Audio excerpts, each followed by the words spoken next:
এতটুকু বলে ইয়াসির থেমে গেল। চোখের পাতা দুটো ভারী হয়ে বুঝে আসলো। নেশার তালে মায়ের কাছে ঠিকঠাক ভাবে অভিযোগ করতে পারল না, অথচ বুকের ভেতর অসহ্য ব্যথায় জর্জরিত। সে সোফা থেকে মাথা তুলে উঠতে গিয়ে পা হড়কে নিচে পড়ল। ব্যথাও পেল ভীষণ, তবে আর ওঠার চেষ্টা করল না। হাত পা ছড়িয়ে মেঝেতেই শুয়ে রইল। একটু পর বিড়বিড় করে তার ভীষণ পছন্দের একটা গানের lyrics আওড়ালো। One day I gonna fly away. One day when heaven calls my name, I lay down, I close my eyes at night. I can see morning light. আপু, হুম। এখন তো তুমি আমি দুই যা। আমরা আমাদের আমরা আমাদের মা চাচিদের মতো মিলেমিশে থাকবো, ঠিক আছে? ঠিক আছে। আপু, হুম। আপু বিয়ের পর আমি যদি কোনো কাজ করি না, তুমি কিন্তু রাগ করতে পারবা না। করবো না। আপু, হুম। তুমি এমনই থেকো কিন্তু। হুম। সায়ন ভাইয়া তো আমার দুলা ভাই হচ্ছে। প্রতি ঈদে আমি কিন্তু 3 বার সালামি নিব ভাইয়ার থেকে, আর তুমি দিবা 2 বার। আমি 2 বার কেন? একবার বড় বোন হিসেবে দিবা, আর একবার বড় জা হিসেবে। ঠিক আছে। এরপর পুরো রুম জুড়ে নীরবতা। স্বর্ণ কিছুক্ষণ উল্টো ঘুরে বসা চঞ্চল শীতলের অবয়বের দিকে তাকিয়ে রইল। তারপর প্রিকুচকে শীতলের মুখটা নিজের দিকে ঘুরিয়ে নিয়ে দেখলো পাগলিটা কেঁদে চোখ মুখ লাল করে ফেলেছে। এতক্ষণ মুখ ফিরিয়ে তাকায় বুঝতে পারেনি, তবে তার ভেজা কণ্ঠস্বর শুনে বুঝেছে কিছু একটা হয়েছে। বোনকে দেখে শীতল মাথা নিচু করে নিল, না চাইতো ফুপিয়ে উঠল। দু চোখে দিয়ে অঝরে অশ্রু ঝরতে লাগলো। স্বর্ণ তখন শীতলে চোখ মুখ মুছে দিয়ে আদুরে সুরে বলল, ভাইয়ার সঙ্গে ঝগড়া হয়েছে? না কেউ কিছু বলেছে? না, তবে আমার খুব কষ্ট হচ্ছে আপু। কেন জানি নিজেকে অপরাধী মনে হচ্ছে। কেন? আমি আজকাল বড় আব্বুর সামনে যেতে পারি না, আগের মতো মন খুলে ডাকতে পারি না, আবদার করতে পারি না। চোখাচোখি হলে বুকটা মুচড়ে ওঠে। কেন জানি মনে হয় বড় আব্বু আমার উপর রেগে আছে। ওনার এক ছেলেকে খুশি করতে গিয়ে আর এক ছেলেকে কষ্ট দিয়েছি। কিন্তু আমারই বা কি করার আছে বলতো আপু? এই যে এত ঘটা করে বিয়ের আয়োজন হচ্ছে, কত মানুষ আসবে, কত মানুষ খাবে, আনন্দ করবে, কিন্তু বড় আব্বু আর এক ছেলেকে ডাকতে পারবে না। ডাকলে সে যদি আসে, আমরা মন থেকে খুশি হব না। এই যে খুশি হওয়া না হওয়া নিয়ে কোথাও না কোথাও আমি দায়ী। হসপিটাল থেকে ফেরার পর বড় আব্বুর সঙ্গে কথা হয়নি, বলা বাহুল্য আমি নিজেই পালিয়ে বেড়াই। এটা তো ঠিক না। শীতল ফোপাতে লাগলো। তা দেখে স্বর্ণ হাসলো। তার বোনটা আসলে খুব বোকা, নয়তো ভুলভাল ভেবে এভাবে কাঁদে কেউ। তাছাড়া সারাফাত চৌধুরী মোটেও রেগে নেই, নিজেই শীতলের খোঁজ রাখেন। সত্যি বলতে উনি বিব্রত বোধ করেন। তবে স্বর্ণ এসব কথা না তুলে শীতলের মুখটা নিজের দিকে ঘুরিয়ে চোখ জোড়া মুছিয়ে দিল, মাথা নাড়িয়ে ইশারায় কাঁদতে বারণ করলাম। একটা মানুষ সবাইকে খুশি করতে পারে না, আর সবাইকে খুশি করতে চাওয়া এক ধরনের বোকামো। তুই সদ্য ভাইকে ভালোবাসিস, তার জন্য লড়াই করে সম্পর্কে পূর্ণতা এনেছিস। বাকি সব ভুলে যা। শুধু ভাব যাকে চাস তাকে পেয়েছিস, আদায় করে নিয়েছিস। হিসাব মেলাতে হলে মিলা যে যার জন্য এইসব, সে তাকে ভালোবাসে কিনা, তোকে আগলে রাখে কিনা।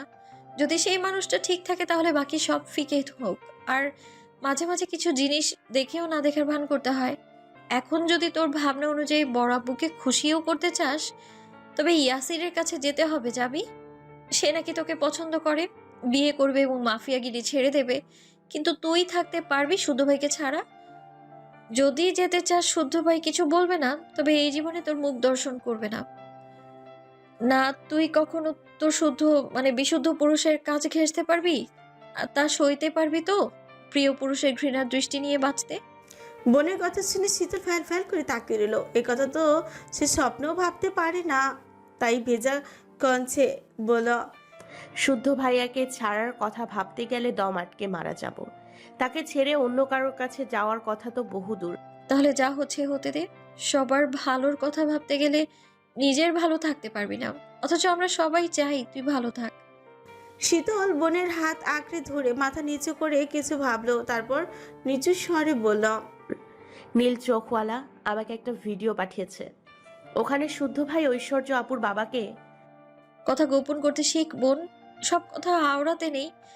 ভিডিও সহ চ্যাট ডিলিট করেছিস? করেছি। আর কেউ জানে? না। তুইও কিছু জানিস না? মনে থাকবে? থাকবে। কিন্তু এতটুকু বলতেই স্বর্ণ শীতলের মুখ চেপে ধরে চোখ টিপ দিয়ে কিছু বলতে বারণ করলো। তড়িৎ হাতটা সরিয়ে দরজার দিকে তাকালো। কারো পায়ের পদধ্বনি। দরজার কাছে থেমে গেল। নক পড়লো দরজায়। স্বর্ণ ওপাশের মানুষটাকে প্রবেশের অনুমতি দিল। ধীর পায়ে ঐশ্বর্যের রুমে প্রবেশ করলো। হাসি মুখে তাকিয়ে বলল, বিরক্ত করলাম? ঐশ্বর্যকে দেখে শীতল হাসলো। এই মেয়েটার প্রতি চিরকৃতজ্ঞ সে। তবে তবে ঘটা করে কৃতজ্ঞতা প্রকাশ করতে পারে না। তবে মানুষ হিসেবে ভীষণ পছন্দ করে তাকে। দরজায় দেখে শীতল উঠে গিয়ে ঐশ্বর্যের হাত টেনে বিছানায় বসিয়ে দিল। নিজেও পাশে এসে বসলো। কি যে বলো না ভাবি, আমার রুমে আসতে অনুমতি নিতে হবে নাকি? হবে তো। হবে না। বাইরের কেউ হলে কথা ছিল। তুমি আমার পরিবারের একজন, আমার সুইট কিউট 2 নাম্বার ভাবি। তা বড় ভাবি আপনি দাঁড়িয়ে কেন? বসুন না। শেষের কথাটা স্বর্ণকে বলে হেসে ফেল শীতল। স্বর্ণ হাতে চিরুনি নিয়ে শীতলের চুলের বিনুনি খুলে আশ্রয় দিতে থাকলো। দু বোনের মিল দেখে ঐশ্বর্য হাসলো। শীতলের চোখ মুখ দেখে বুঝলো কোনো কারণে কেঁদেছে। তবে কেন কেঁদেছে প্রশ্নটা করা ঠিক হবে না, তাই আর কিছু বলল না। স্বর্ণ তবে বুঝলো, তাই নিজেই বলল, বয়সেই বড় হয়েছে, বুদ্ধিতে না। শুধু ভাই সঙ্গে নেয়নি, তাই কেঁদে কেটে একাকার অবস্থা। বুঝতে হবে তো এখন বাড়ির ছেলেরা কত ব্যস্ত, কত কাজ করে। বোনের কথায় সায় দিতে শীতল মুখ ভেঙচি দিল। ঠোঁট ফুলিয়ে বলল, বালের কাজ। সঙ্গে নিলে কি আর এমন হতো? ঐশ্বর্য মুখ টিপে হেসে শীতলের ফুলো ফুলো গাল দুটো এবার টেনে নিজের দিকে বলল, আপনাকে নিয়ে যাইনি বলে আপনার মহারাজ গিয়েও ফিরে এসেছে। আমাকে বললো আপনাকে ডেকে দিতে। দ্রুত যান, বাইকে বসে আছে। ফিরে এসছে? হুম, কখন? 5 মিনিট হবে। যাও তাড়াতাড়ি, নয়তো রেগে যাবে। এই কথা শুনে শীতল গরু খোঁজা খুঁজে করে ফোনটা খুঁজতে লাগলো। বালিশের নিচে ফোন বন্ধ হয়ে পড়ে আছে। এই রে, ফোন দিয়েছিল বোধহয়। কখন থেকে বসে অপেক্ষা করছে কে জানে। শীতল কিছু বলার আগেই বাইকের হর্ন শুনতে পেল। একের পর এক হর্ন বাজতে আছে। তা দেখে পরক্ষণেই পরের ড্রেস বদলাতে ওয়াশরুমে দিকে ছুটল সে। তারপর মুখে মুখে কিছু দেওয়ার আগেই আবার হর্ন বাজলো। কোনো মতে চুল খোপা করে হিজাব জড়িয়ে ওড়না নিয়ে নিচে দৌড়ে গেল। এতক্ষণ স্বর্ণ আর ঐশ্বর্য বসে বসে তা তাড়াহুড়োই দেখে হাসছিল। পৃথিবীর যে প্রান্তে থাকুক, শুদ্ধ যদি ডাকে আর শীতল যদি সেই ডাক শুনতে পায়, তাকে আটকে রাখা সম্ভব নয়। যতই মারুক বকুক অভিমান করুক, শুদ্ধ ডাকলে শীতল যাবেই যাবে। এটা আজকের ঘটনা নয়, আগে থেকেই এমন। এদিকে বাইকের হর্ন শুনে সীতারা বের হয়ে এলেন। কিছু ফেলে গেছেন নাকি জানতে চাইলেন শুদ্ধ বলা। পাফার ফিশকে আসতে বলো, দেরি হয়ে যাচ্ছে। পাফার ফিশকে? ছেলের উদ্দেশ্যেই প্রশ্ন ছুড়ে কিছু একটা বুঝে সীতারা হেসে ফেললেন। এই বাড়িতে এসব নামের অধিকারিণী তো একটাই, তাই তিনি যেতে যেতে বললেন, তোরা পারিসও বটে। তারপর উনি চেঁচিয়ে শীতলকে ডাকতে লাগলেন। শীতল রেডি হয়ে গুটি গুটি পায়ে বের হয়ে শুদ্ধর কাছে গেল। তবে মেয়েটা মুখটা গোমরা করে রেখেছে। শুদ্ধ তাকে দেখে বিরক্ত সুরে বলল, একটু তাড়াতাড়ি আসা হয়ে গেল না?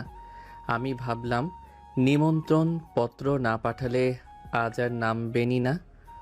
শীতল জবাব দিল না। বাইকের পেছনে উঠে বসলো। তবে শুদ্ধকে ধরল না। মাঝখানে কিছু জায়গা রেখে বসে যেন গায়ে গা না ঠেকে। শুদ্ধ ঘাড় ঘুরিয়ে একবার তাকিয়ে বলল, ধর বস, বিয়ের আগে বউ মারতে চাচ্ছি না, যা বলছি শোন। কালার ঘরের কালা কানে শুনিস না? ধাপ এক কানের উপর লাগাবো নাকি? তবু শুধু জবাব দিল না, ধরল না। কাহিনী বুঝে শুদ্ধ কথা না বাড়িয়ে চোখে ব্ল্যাক সানগ্লাস পরে বাইক স্টার্ট করলো। পরে সাদা শার্ট ও কালো প্যান্ট, গা থেকে ফুরফুর করে বের হচ্ছে চেটা পারফিউমের ঘ্রাণ। এই ঘ্রাণটা শীতের খুব পছন্দ। অন্য কিছু হলে চেটে চেটেই খেয়ে ফেলতো এতদিনে। পরীক্ষা শুরু একদিন টেস্ট করে বুঝেছে পারফিউম তিতা স্বাদের হয়। শুদ্ধ বাইক ততক্ষণে মূল ফটকে বেরিয়ে গেল। কাজ ফেলে বউকে নিয়ে বের হয়, কিন্তু কথা শুনলে তো সঙ্গে নেয়নি বলেই তো মুখে কুলু পেতে বসে আছে। রাগ তো দেখাতেই ধরেই বসেনি, এত রাগ দেখার সময় নেই। বাইকে যখন বসেছে তখন তাকে ধরতেই হবে। কথা ভেবে শুধু ইচ্ছে করে ব্রেক কষল। শীতল হুমড়ি খেয়ে পড়লো সুতের পিঠের উপর, পিঠের সাথে নাকে বাড়ি খেয়ে কিছু বলার আগে শুধু খেয়ে বলল, মাঝ রাস্তায় হুমড়ি খেয়ে সিডিউস করা হচ্ছে, তা বলিহারি যায়। বাসায় কি আপনার বাপ ভাই নাই? ছি ছি, এই ঘোর কলিযুগ নয়তো এমন কেউ করে? শীতল হাবলা কালার মতো নাক ধরে বিস্ময়কর নিয়ে তাকিয়ে রইল। পাগল টাগল হয়ে গেল না কি লোক? সে তো কিছুই করেনি, নিজেই ফাঁকা রাস্তায় ব্রেক কষল। আচমকা ব্রেক কষলো তো হুমড়ি খেয়ে তো পড়বেই। তার চালাকি বুঝে শীতল অন্যদিকে তাকালো, রাগে ফুঁসতে লাগলো। তবুও কথা বললো না দেখে শুদ্ধ মিটি হাসলেও আর ঘাটলো না। তবে একটা দোকানের সামনে গিয়ে 3টে কোন আইসক্রিম কিনে হাতে ধরিয়ে বলল, চুপ আছেন, চুপই থাকেন। যদি কথা রাখেন ফেরার পথে আরও 3টা কিনে দিব। শুদ্ধ বলল ঠিকই, কিন্তু হলো এর উল্টোটা। আইসক্রিম পেয়ে শীতলের অভিমান চট করে গলে পানি হয়ে গেল। সে আইসক্রিম খেতে শুরু করলো। রাজ্যের গল্প। শুদ্ধ মনে মনে হাসলো, যাক এবার মনে হচ্ছে সঙ্গে তার ব্যাঙাচি আছে। তারপর তারা ফল কিনলো, মিষ্টি কিনলো। মোক্ষম সুযোগ বুঝে শীতল অনেকগুলো চকলেটও নিল। বাড়ির গাড়ি নিয়ে সাফন, সায়ান আর রুবাব অন্য কাজে বেরিয়েছে। কাজ শেষ কিছুক্ষণের মধ্যেই রওনা হবে বিধায় তারা একটু অপেক্ষাই করলো। গাড়িটা এলেই সেগুলো ছট করে গাড়িতে তুলে দিয়ে তারা ছুটলো অজানার উদ্দেশ্যে। বিকেলের রোদ মরে গেছে, মাথার উপর স্বচ্ছ শনির আকাশ। চলন্ত বাইকে বসে শীতল শুদ্ধর পিঠে কপাল ঠেকিয়ে বসে আছে, মনে অনাবিল খুশির রেশ। কেন জানি চেঁচে নিজের খুশিটুকু সারা পৃথিবীকে জানাতে ইচ্ছে করছে। এই খুশির রেশ ধরে ভালো লাগছে বেসামাল বাতাস। শুদ্ধর বাইকে বসলে পূর্বে যা করতো এখন একটু একটু সেই মন কেমন করা গন্ধ নিঃশ্বাসের সঙ্গে টেনে নিচ্ছে। ছুচি মিচিমিচি হাসি। এদিকে সন্ধ্যা ঘনিয়ে আসছে, মাগরিবের আজানও হলো কিছুক্ষণের মধ্যেই। দিন পেরিয়ে রাত নামছে, নিগুড় আধার গ্রাস করতে চাচ্ছে দিনের শেষ আলোটুকু। সিতারা ফোন করে জানালে নতুন বউ নিয়ে এভাবে ঘুরতে নেই, তাই তারা যেন তাড়াতাড়ি বাড়ির ভেতর ফিরে আসে। মায়ের কথা শুনে শুদ্ধ ফেরার কথা জানিয়ে কলটা কাটলো। শীতলকে বলল, মন ভরেছে? আরো ঘুরবো। আরেকদিন? না, আপনি সহজে বের হতে চান না। কথা বলতে বলতে ফিরতি পথে নির্জন এক স্থানে বাইক থামালো শুদ্ধ। জায়গাটা সুন্দর তবে নিরিবিলি। শীতল নেমে দাঁড়ালে শুদ্ধ বাইক স্ট্যান্ড করলো। তারপর আচমকা শীতলকে বুকে জড়িয়ে নিল। বিস্মিত শীতল কিছু বলার আগে শুদ্ধ বলল, স্ট্যাচু, নড়লেই মার। শীতলের পেট ফেটে হাসি পেলেও অনড় হয়ে দাঁড়িয়ে রইল। এই বিশুদ্ধ পুরুষটা খুব চালাক। সে জানে বাড়ি ফিরে শীতলকে আজ আর পাবে না, এই জন্যই এখনই এই ব্যবস্থা। তবে শুদ্ধর অজানাই রয়ে গেল, ব্যাঙাচি এখন চালাক হয়ে গেছে, বুঝে গেছে কিছুটা। তাই সেও আঁকড়ে ধরেছে প্রিয় পুরুষটাকে, নিঃশ্বাসের সঙ্গে টেনে নিচ্ছে প্রিয় সুখসান। বুকের মাথা রেখে ডাকাতি করে লুফে নিচ্ছে মনের শান্তি, অথচ তার বুকে চলমান টালমাটাল অনুভূতি। কি আশ্চর্য! তারা বৈধ সম্পর্কে আবদ্ধ, তবুও একটু দূরে থাকা বিরহ সইতে নারাজ তারা। অথচ মুখে কেউ বলবে না একজন আরেকজনের জন্য কতটা কাতর, কতটা ব্যাকুল, কতটা উন্মাদ। তখন শুদ্ধ শীতলের কানে কানে ফিসফিস করে বলল, রাতে রুমের দরজা খোলা থাকবে, ডাকতে যেন না হয়। মেজমা আগেই বলে দিয়েছে আমাদের নাকি তালাবদ্ধ করে রাখবে। কেন? আমরা মেয়েরা হলাম সুস্বাদু মিষ্টি, আর বাড়িতে নাকি পিঁপড়ের সংখ্যা বেশি। খোলা জায়গায় রাখলে নাকি পিঁপড়ে খেতে ফেলবে। এ কথা বলে শীতল ফিক করে হেসে ফেলল। শুদ্ধ ঠোঁটের কোণে মৃদু হাসি। সে আঁচলা ধরে শীতলের মুখটা ধরে কিছুক্ষণ দেখলো, তারপর বলল, তাহলে আমার ভাগের মিষ্টির স্বাদ কেমন একটু টেস্ট করে দেখি। এই কথা শুনে শীতল তার বুকে ধাক্কা মেরে শরীর দুপা পিছিয়ে গেল। মিনমিনে সুরে বলল, পিঁপড়ে খেয়ে ফেলতে পারে। দিন দিন বড্ড বেশি অসভ্য হয়ে যাচ্ছেন, আগে তো এমন ছিলেন না। আগে তো মধু খাওয়ার অভিজ্ঞতা ছিল না, টেস্ট কেমন জানতাম না, এখন জানি তাই সুযোগ খুঁজি। লাগাম ছাড়া জবাব পেয়ে শীতল মুখ ঘুরিয়ে অন্যদিকে তাকালো। সামনে একটা নদী, বাতাস বইছে, আকাশে জল করেছে সন্ধ্যা তারা। শীতল দুপা এগিয়ে নদীর ধারে দাঁড়ালো। মন দিয়ে তারা দেখতে দেখতে অনুভব করলো কেউ তাকে পেছন থেকে আলতো করে জড়িয়ে ধরেছে, পরক্ষণে শক্ত করে গাল চেপে ধরে পরপর বেশ কয়েকটা চুমুই খেলো। ফোনের রিংটোন বেজে উঠলে সুতো ফোন কানে চেপে বাইকের দিকে যেতে যেতে বলল, হ্যাঁ ছোটো মা বলো, তোমার মেয়ে যেতে চাচ্ছে না, বলে কিনা তার নাকি বাড়ি ফিরতে ভালো লাগছে না। হ্যাঁ বোঝাচ্ছি, শুনলে তো, এখন নদীর পাশে দাঁড়িয়ে আছে। মায়ের কল বুঝে শীতল দৌড়ে এসে বাইকের পেছনে বসলো। দুপুরের বের হওয়ার সময় সিমিন বারবার বারণ করেছে দেরি না করতে, বাড়িতে অনেক মেহমান মন্দ কথা বলবে এভাবে ঘুরে বেড়ালে। সে দ্রুত ফেরার কথা দিয়েছিল, কিন্তু ঘুরতে ঘুরতে ভুলেই বসেছে। অতঃপর বাড়ি ফিরতে ফিরতে অনেক কিছু খেলো, ফুল কিনে দিল। শুদ্ধ এই গুণটা বেশ যে ঘুরতেই বের হলে বলার আগেই পছন্দের খাবার কিনে দেয়। আজও হলো। বাড়ি পৌঁছাতে পৌঁছাতে বেজে গেছে 8টা। 4 বইয়ের হাতে মেহেদি পরানোর জন্য 4 জন মেয়ে এসেছে। 4 জনকে বাসন্তী রঙের নতুন সুতি শাড়ি পরিয়ে দেওয়া হয়েছে। গান বাজে ধুম ধারাকা। একটু পরেই সায়ন, শুদ্ধ, রুবাব আর অর্ককে উপস্থিত হওয়ার জন্য জানালো সিরাত। বিয়ের আগে হঠাৎ তলব পেয়ে অর্ককে আসতেই হলো। 1.5 ঘন্টা পর 4 জন উপস্থিত হলো। সম্পর্কে ভাবি এমন কয়েকজন, তাদের 4 জনের হাতে 4টে মেহেদির টিপ ধরিয়ে দিয়ে বলল, নাও, যার যার ফুলের হাতে স্ট্যাম্প চেপে দাও। সায়ন মেহেদি ছাপতে পিচিক করে একদলা মেহেদি বের হয়ে তার হাত মেখে গেল। সে হতবাক হয়ে দেখলো, বলল, এই টিকটিকের গদি নাম লিখবো কিভাবে? হয় কলম দাও, নয়তো আমার দাঁতই যথেষ্ট স্ট্যাম্প ছাপার জন্য। ভাবিতে দল অট্টহাসিতে ফেটে পড়ল। একজন সায়নের বাহুতে থাপ্পড় মেরে বলল, বাসরাতে দাঁত কাজে লাগেও, আপাতত মেহেদি দিয়ে লিখো দেবরজি। সায়ন যেহেতু বড় তাই সে আগে লিখতে বসল। হাতে মাখা মেহেদিটুকু আগে টিস্যু দিয়ে মুছল। হাত কাঁপছে তাই হাতের দিকে তাকিয়ে হঠাৎ সিরাত ফট করে বলে বসল, খাতনার সময়ও এত কাঁপিস নি বাপ, আজ কাঁপছিস কেন? বউকে এত ভয় পেলে চলবে?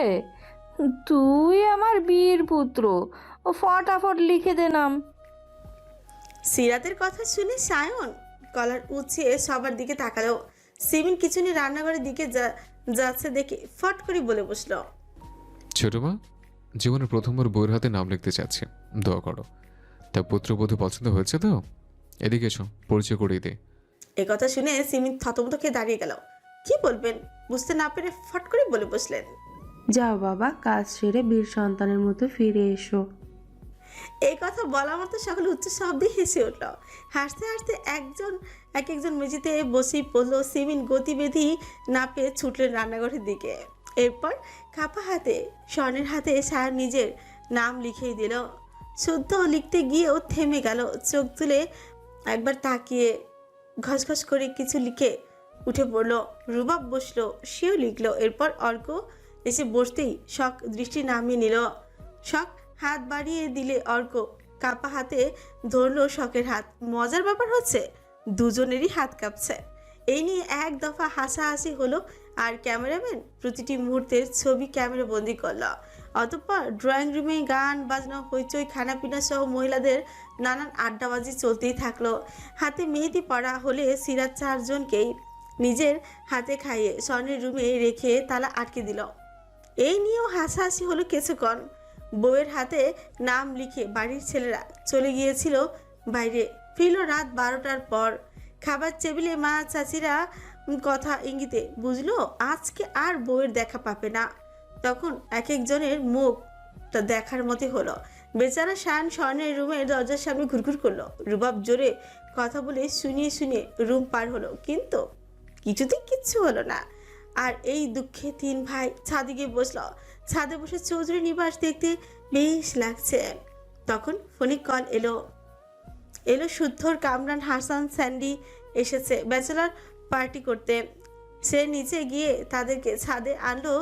ছাদের দরজা বন্ধ করে শুদ্ধ, কামরান, হাসান, সায়ন, রুবাব, স্যান্ডি বসার পর আজম বসলো। অর্ক নেই দেখে সায়ন তার কথা জিজ্ঞেস করলে কামরান বলল, সে আসবে না। বউয়ের ভাইয়ের সামনে দুষ্টু পানি খাওয়ার সাহস নেই তার। এমনিতেও খায় না, খেলে বমি করে। শান হাসলো, তাকালো শুদ্ধর দিকে, বোঝার চেষ্টা করলো আসলে সত্যি নাকি নতুন সম্পর্কের জন্য এমন করলো। শুদ্ধ জানালো অর্ক বিয়ার খায়, তবে মাঝে মাঝে। একদিন জোর করে এক প্যাক গিলিয়েছিল, তারপর বমি টমি করে একাকার অবস্থা। অন্য কোনো নেশা নেই, তবে চুইংগাম চিবায় সবসময়। এই কথা শুনে তখন সায়ন বলল, কেউ আমাদের এক ঠাপ দিতে আমরা তাকে 4 ঠাপ দিয়েছি। কেউ একটা টোকা দিলে আমরা মুখ ফাটিয়ে শাসিয়ে আসি, যেন বাড়ি অবধি বিচার না আনে। আমরা সুযোগ পেলে এক প্যাক না বোতল ধরে গলায় ঢালি।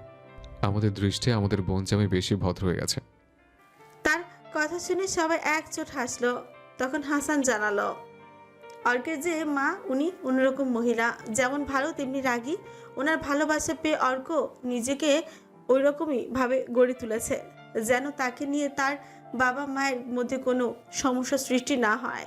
এইসব শুনে বেশ কিছুক্ষণ সবাই চুপ থাকলো। তখন শুদ্ধ বলল, অর্কের আপন মা নেই, সৎ মায়ের কাছে মানুষ হলেও মানুষের মতো মানুষ হয়েছে। আরও বরাবরই সম্পর্কের বিচ্ছেদ ভয় পায়। যার মধ্যে এ ভয় থাকে সে প্রতিটা সম্পর্ক যত্নে রাখতে জানে। আমার দৃঢ় বিশ্বাস আমার বোন ভালো থাকবে। আমার বোনকে কষ্ট দেওয়ার আগে 10 বার ভাববে, কারণ সে জানে আমার বোন কষ্ট পেলে আমিও কষ্ট পাবো।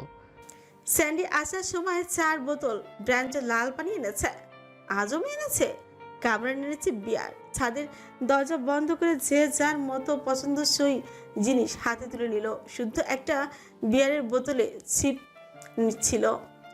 তখনই শারাফাত চৌধুরী তাকে কল করে দেখা করতে বললেন। কোনো এক হিসাব মিলাতে পারছেন না সেটার জন্য অজ্ঞতা যেদিই হলো। ওদিকে সাদাত চৌধুরী এসেছে, ওনার সঙ্গে কথা বলে 10 মিনিটের পর শুদ্ধ ফিরে এলো। খোলা বিয়ারের বোতলে সিপ নিয়ে গিয়ে ভীষণ খেলো। কাশতে কাশতে অবস্থা খারাপ তার। একটু পর বিয়ারটা ধীরে সুস্থে শেষ করলো। শেষ করে কয়েকবার মাথা ঝাঁকি দিয়ে শানকে বলল, ভাই কোনো সমস্যা? মাথা ব্যথা করছে। রুমে যেতে হলে? সমস্যা নেই, ঠিক আছি। কথাটা জোর দিয়ে বললেও শুধু একটু পর বুঝলো তার খুব শরীর খারাপ করছে। দর দর করে ঘামছে ও। 3.5 বোতাম খুলে পিঠের দিকে ঠেলে দিয়ে চুপ করে বসে রইল। বাকিরা তখনও কী সব নিয়ে হাসাহাসি করছিল। শুদ্ধ তখন কিছু উপলব্ধি করে কিছুটা খেকিয়ে বলল, আমার ক্যানে কে কি মিশিয়েছিস? তার ধমকানো শব্দে বাকিদের হাসি বন্ধ হয়ে গেল। হতবাক দৃষ্টি তাকিয়ে রইল। তখন রুবাব বলল, আমরা আবার কি মেশাবো? কেন, কি হয়েছে? শরীর খারাপ করছে কেন হঠাৎ? কেমন শরীর খারাপ? বউকে কাছে পেতে ইচ্ছে করছে বুঝি? শুদ্ধ উঠে দাঁড়ালো। সে নন অ্যালকোহলিক বিয়ার ছাড়া ব্যতীত কিছুই হাত লাগায়নি, বিধায় নেশা হওয়ার প্রশ্নই আসে না। এরাই কিছু একটা মিশিয়েছে। তবে কথা না বাড়িয়ে রুমের দিকে হাঁটাই ধরলো। তাকে যেতে দেখে বাকিরা হু হু করে হেসে উঠল। তাদের হাসিতে প্রমাণ শ্বশুর মূর্তি ভূত। বাড়ির অনেকে এখনো জেগে আছে দেখে শুদ্ধ সোজা রুমেই চলে গেল। ছান্দাবাড়িতে শাওয়ার নিয়ে এসে বিছানায় শরীর এলিয়ে দিয়ে নেত্রজোড়া বন্ধ করে নিল। কিছু একটা ভেবে পুনরায় চোখ খুলে হাসানকে ফোন করে বলল আজ এখানেই থেকে যেতে, রাত বাড়ছে। গিন্নিরা মেহমানদের ঘুমানোর ব্যবস্থা করে দিয়েছেন। এসব সামনে নিজেরাও যার যার রুমে চলে গিয়েছেন।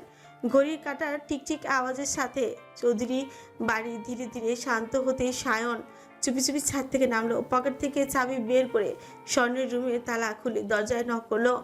শখ আর ঐশ্বর্য ঘুমিয়েছে। শীতল স্বর্ণের কাঁধে মাথা রেখে এতক্ষণ বেলকনিতে বসে গল্পই করছিল। দরজায় নক হতে স্বর্ণ বেরিয়ে এলো। সায়ন বলল, শীতল ঘুমিয়েছে? না, ওর ঘুম পাচ্ছে না, তাই আমাকেও ঘুমোতে দিচ্ছে না। গল্প করছিলাম 2 বোন। ও, শখ আর ঐশ্বর্য? 10 মিনিট হলো ওরা ঘুমিয়েছে। শুদ্ধ নাকি খুব শরীর খারাপ করছে। বাড়িবর্তী মেহমান বাবা মাকে ডাকতে গেলে জানাজানি হলে আরেক ঝামেলা। শীতলকে শুদ্ধ রুমে পাঠিয়ে তুই আমার রুমে আয় তো, জরুরি কথা আছে। এই কথা বলে সায়ন থমথমে মুখে চলে গেল। স্বর্ণ গিয়ে শীতলকে কথাটা জানাতে শীতল শাড়ি সামলে উঠে দাঁড়ালো। হাত ভর্তি মেহেদি শুকিয়ে গেছে। শীতল শুদ্ধ রুমে ঢুকলেও স্বর্ণ মিটিমিটি হেসে সায়নের রুমের দিকে তাকালো। তারপর রুমের দরজা ভালোভাবে এটি শুয়ে পড়ল। সে বুঝে গেছে সায়নের চালাকি, এখন গেলে কি হতে পারে তাও জানে। এতদিন ধৈর্য ধরলো, আর তো মাত্র একটাই রাত। এদিকে সায়ন খুশিতে ঢকমগ। স্বর্ণকে চাপড়ে ধরার জন্য হাতের তালু নিষ্পিস করছে তার, কিন্তু যখন 10 মিনিট পেরিয়ে গেল স্বর্ণ এলো না, তখন রুমের বাইরে এলো। দরজা ঠেলে বুঝলো ভেতর থেকেই লক। সে রাগে গজ গজ করতে করতে ছাদের দিকে হাঁটাই তুলল। যেতে যেতে স্বর্ণকে এমন এমন মেসেজ করলো, স্বর্ণ রাগাত দূর, ঠোঁট কামড়ে ধরে কোনো মতে হাসি আটকালো। শুধু যাওয়ার পর হাসান স্যান্ডি কামড়ানো চলে গেল। অর্ককেও সময় দেওয়ার দরকার। ছাদে রইল রুবাব, সায়ন আর আজম। অনেকটাই লাল পানি রয়ে গেছে এখনো। আজম ইচ্ছে মতো গলায় ঢালো। সায়ন রুবাব যতটুকু খাক কন্ট্রোলে থাকলেও আজমের নেশা চড়ে গেছে। রাত তখন 3টা। সায়ন টলতে টলতে বোতলগুলো জঙ্গলের দিকে ছড়ে পারল। ফজরের আজানের আগে আগে রুমে যেতে হবে, নয়তো কে কখন দেখে কাহিনী শুরু করে দিবে। সায়নের কথা শুনে রুবাব ধরে উঠে দাঁড়ালো।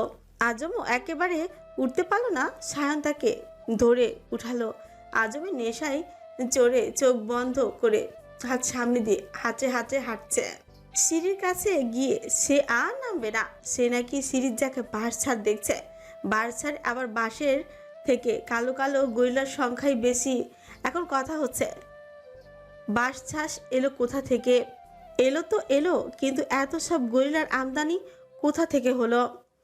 সায়ন তাকে ঠেলে নামাতে গেলে আজম সায়নের 2 পা জড়িয়ে ধরে হাউ মাউ করে কেঁদে উঠলো, বলল, ভাই আমি বাঁশঝাড়ে যাইতাম না, গরিলাগুলান কেমন কইরা জানি তাকাইতেছে, আমি গরিলার চুমু নিতাম না ভাই, বাঁচান ভাই। সায়ন নিজেও কিছুটা টলছে। সে এবার নিজের কোমরের ট্রাউজার চেপে ধরে বিরক্তির সুরে বলল, হারামজাদা, ট্রাউজার ছাড়, বউর আগে আমি কাউকে দেখবো না। এই কথা শুনে রুবাব গলা খাকারি দিয়ে বলল, তোমার কালো চাপা দেখতে আমার বয়ে গেছে, যাও সরো তো, যেতে দাও। কথা খানা সায়নের মুখ মোটেও পছন্দই হলো না। সে থমথমে মুখে বলল, আমারটা কালো আর তোরটা বলছে মেকআপ করা। ভাই তুমি খুব ন্যাস্টি মার্কে কথা বলো। ওই তো উচিত কথা বলেছে। রুবাব মুখ কুচকে দাঁড়িয়ে রইল। কি জবাব দেবে বুঝতে পারলো না। তবে আজম ভয় ভয় বলল, ভাই বাঁশবাগানে গরিলা আইলো কেমনে? আজম্ম পাচার, নয়তো তোদের বাপের বাঁশবাগানের বাঁশ তোর পেছনে দেবো শালা। যত বলি গালি টালি দেবো না, আমার মুখ না ছোটলে হয় না তোদের। রাইগেন না ভাই, নতুন বররে রাখতে নাই। তুমি আমার প্যান্ট টানাটানি করে ল্যাংটা করে ধান্দা করতেছো, আর আমি আবল ছেড়ে চুপচাপ দাঁড়ায় থাকবো? সর শালা, তাদের এক উষ্টা দিয়ে প্রতিবন্ধী বানাই দিব। আজম নেশায় টাল, পা ছাড়লেই সিঁড়িতে গড়িয়ে পড়ে মরবে নিশ্চিত। তাই সায়নের পা ছাড়লই না। অজ্ঞতা সায়ন আজমের হাত আর রুবাব পা ধরে দোলাতে দোলাতে সিঁড়ি দিয়ে নামতেই থাকলো। নামতে নামতেই হাঁপাতে হাঁপাতে বলল, শালা গদা, ভারী গদরে শালা, আজ থেকে তোর খাওয়া বন্ধ।